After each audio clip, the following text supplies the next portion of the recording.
tey éducation bu ñuy xool bëri na yoo xamante ne sénégalais yi ñu ngi ci doon xaar nguur gi. est-ce que antu na antuwul monsieur le maire. waaw non xam nga c'est là parce que pour faire de bons citoyens il faut nga am une bonne éducation et je pense que dama jàppoon ne éducation ñoom dinañ ci indi seen tous un véritable séisme dans le bon sens du terme. Mais quand j'ai entendu le président dire que oui, au niveau de l'éducation, nous avons payé les rappels, hein, nous avons assuré la mise en solde de 1000 et quelques 198 agents, mais ça, pour l'éducation, et que man lu ma gis en tant qu'instituteur aussi, on a fait l'introduction des langues nationales dans le système éducatif, on nous parle aussi de l'introduction de l'anglais, mais c'est du n'importe quoi. Xam nga loolu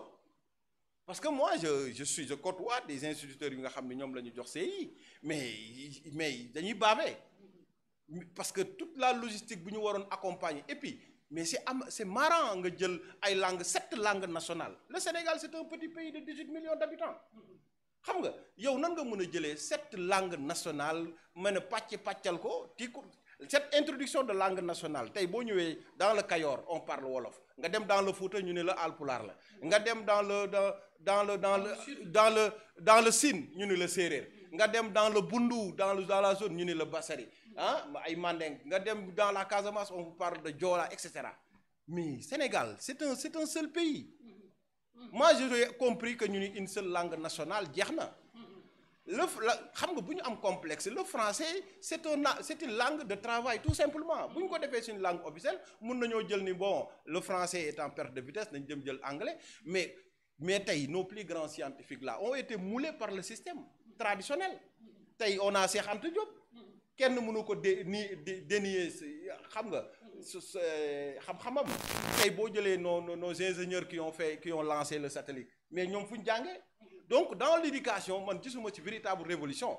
parce que tey moi j'avais cru que peut-être que tey déjà mun nañoon parce que Macky Sall loo ko mënti wax au niveau de l'éducation am na ci déjà multiplié na les universités il avait trouvé 10 xawma 2 universités Gaston Berger et Cheikh Anta Diop mais gis nga ko ñaata université moo fi am ay lycée d'excellence mais lu gën a extraordinaire sur le système éducatif de Macky Sall mooy les ISEP mooy les instituts supérieurs de l'enseignement professionnel parce que dañoo jàpp ni sénégalais bi day dem ba am maîtrise master 2 master mais il ne sait rien faire du am benn qualification et le temps n'attend pas nous sommes dans un monde de vitesse donc tey là où le jeune chinois à l'âge de 18 ans devient un technicien supérieur sénégalais bi mi ngi ci tablement yi di jàng donc il fallait rectifier ça je pense que Macky Sall ñëw na ne avec à l'âge de 20 ans tu as ton bac 19 ans 20 ans tu as ton bac et que tey boo defee 2 ans au niveau des ISEP tu es qualifié mën ngaa def dara mais moi je pense que sax ñoom mën nañ ko gën a indiwaat ba nga xam ni le Sénégalais de 12 ans war nañ ko automatiquement commencer dugal ci boppam enseignement professionnel donc sur le plan éducatif c'est désolant en tant que président def amoo lu ngay wax lu dul man fay naa bourse mais loolu c'est le travail de l'administration ça ce n'est rien du tout ça c'est le fonctionnement boo jëlee l'agriculture mi ne la aussi foofu way ba ma ñëwee fekk naa ay arriérés ay opérateurs yi nga xam ne ñoom la ñu agréé pour les semences ak matériel agricole ñooñu fekk naa boru 80 milliards fay naa joxe naa 70 milliards mais ça c'est du n'importe loolu du dara loolu c'est le fonctionnement parce que vous l'avez trouvé dans le budget c'est des dettes et puis il faut payer l'État c'est une continuité loolu et que yow même bu fekkee da ngay pavoiser nga ni woy mais lan nga def après mais on a connu la campagne agricole la plus désastreuse tey on a les semences n'ont pas été de qualité ensuite il y a eu la commercialisation de l'arachide gis nga catastrophe bi tey les paysans n'ont que leur jeu pour pleurer parce que dañoo chinois yi dem nañu ñoom jënd nañu gerte gi paysans yi tey boo demee ci luuma yi ñu ngi bazarder seeni gerte kon tey donc tey l'agriculture gis nga nu mu dem or waroon nañ ñu wax ba ñu ñëwee au niveau de l'agriculture ñu ne leen stop Sénégal pour les importations au niveau pour les céréales rek Sénégal dina ci dépense 350 milliards voilà le programme bu ñu def loolu day dakk Sénégal va produire du riz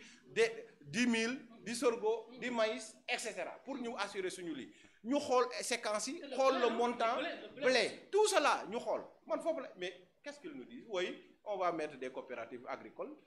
Mais ces coopératives agricoles-là, dans les mondes ruraux. Et le ministre de l'Agriculture, il est toujours en tournée. Mais du dem fenn agriculture. Et puis, beneen révolution bu nga waroon indi ci agriculture bi mooy lan Sénégal 3 mois sur les 12 mois 3 mois lay liggéey. Il y a 9 mois bi nga xam ni nos paysans ne travaillent pas. Nan ngay war a mën a fexe parce que l'agriculteur chinois travaille 8 heures de temps par jour. L'agriculteur sénégalais 30 minutes lay liggéey. Donc ce fossé-là nan la ñuy def ba faire permettre à ces paysans-là ñu war a mën a jóge ci l'agriculture familiale dem ci agrobusiness et cetera. Mais on nous parle de coopératives agricoles. Bref, donc loolu la boo demee ci élevage ils ont dit déjà boo xoolee les importations sur le lait c'est plus de 70 milliards. Lan lañ ñuy proposer foofu la pêche boo ko xoolee ba ñu ñëwee ba léegi lu ñuy wax accord avec l'Union européenne. Bon, c'est vrai, ils ont rompu les contrats.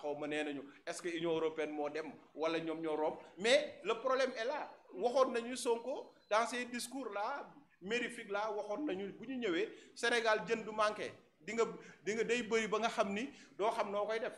Tey benn yaboy 500 francs dans le marché. Mais nañu xool mais la politique bi nga xam ni la pisciculture mais la Chine ma xam nga man.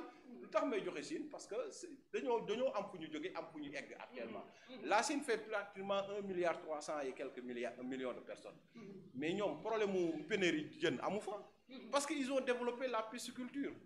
mais ñun war nañoo développer la pisciculture accomplir ko ak suñuy pêche maritime bi nga xam ni problème mu jën duñ ko am boo demee aussi boo demee suñu la diplomatie mais c'est là où c'est la catastrophe tey parce que lu tax mu garaaw man j'avais dit que bu ñu fi nekk di wax Diomaye mooy Sonko un état c'est quelque chose de sérieux non c'est très sérieux celui qui incarne l'état dañ ko war a protéger et aussi ñun suñu régime nous avons un régime présidentialiste Diomaye c'est notre président c'est lui qui a été élu au suffrage universel